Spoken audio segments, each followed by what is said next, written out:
Okay, Spain at saka Canada, then US at saka Lithuania. Ito yung mga thriller. Okay? Kung sa Spain at saka sa Canada, well, yung Spain is lamang. So, nag-come from behind yung Canada.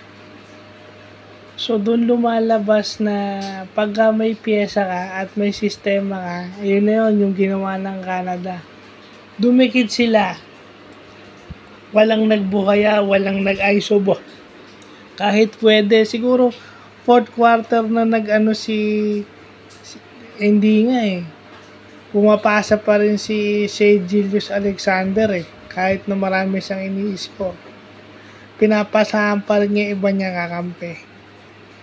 Well, yun lang yun. Pinapakita doon na kahit ikaw number 1 ranked team, matatalo ka pa rin lalo na kapag ang play, yun na yun eh. Lahat halos ng naka-line up sa Canada is NBA player. So, hindi ka pwedeng magpakakampante. No, kasi NBA yan eh, mataas ang caliber. Ilan silang babantayan mo. So, ganun yung nangyari.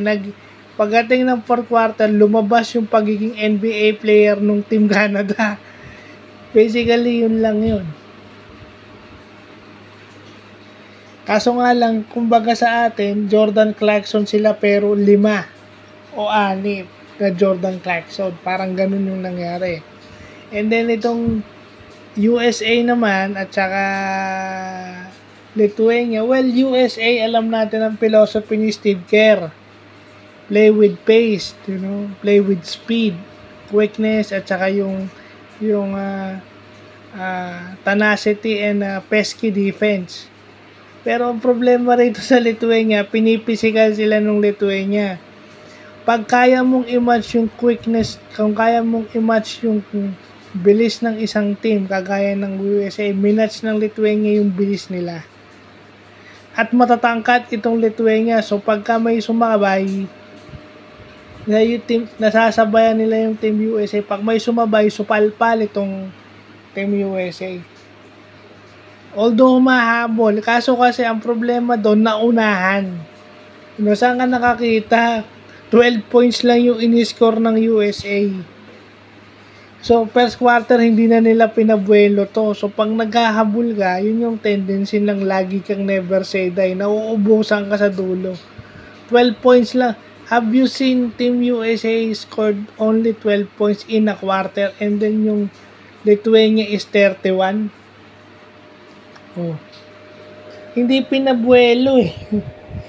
So, game of upsets, no?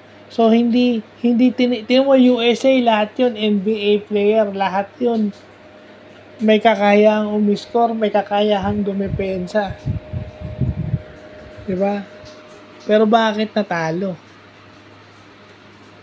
No, lahat sila may kakayahang umiscore, meron silang ability to defend. Lahat sila is kilala rin sa depensa, pero bakit natalo?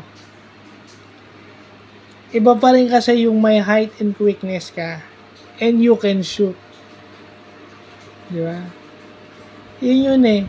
Hindi sa basketball kasi hindi na may skills na yan. Hindi naman kukunin sa national team yan kung wala yung skills. Ilagay lang sa sistemang maayos. So, yun lang po.